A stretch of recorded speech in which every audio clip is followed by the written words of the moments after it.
I've been doing hazmat for a long time. One thing I can tell you is that hazmat incidents come in all shapes and sizes. First thing you need to do when you approach a scene is establish the hot, warm, and cold zones. Now, DJI's M300 with the laser rangefinder and POI function can give us a new way to do that. Hot zones are dangerous. You could be talking about fire, radiation, or gases that could kill you or those nearby. Warm zones are just beyond that danger. This is where we stage the entry to the hot zone and decontaminate those on their way out. Cold zones are safe zones. This is where we put our support and mark off the air to civilians.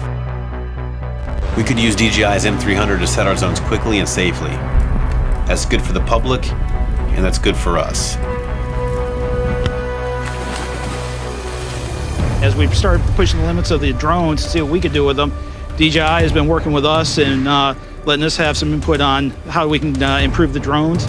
They're listening to the responders, building the products the responders are now going to be using, which kind of really works for us because now I can start doing more things with the drones and keep more people out of the hazard area.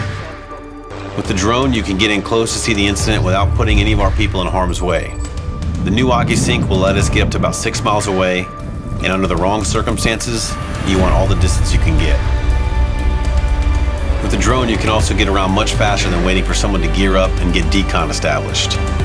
And we can now have eyes on that scene in real time. At 50 minutes flight time, it's also got more juice than any other drone we've used before. Using the new laser rangefinder, we can measure the area and set the zones with a bird's eye view.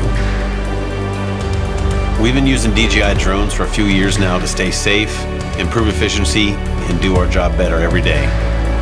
The M300 is the next obvious step for us.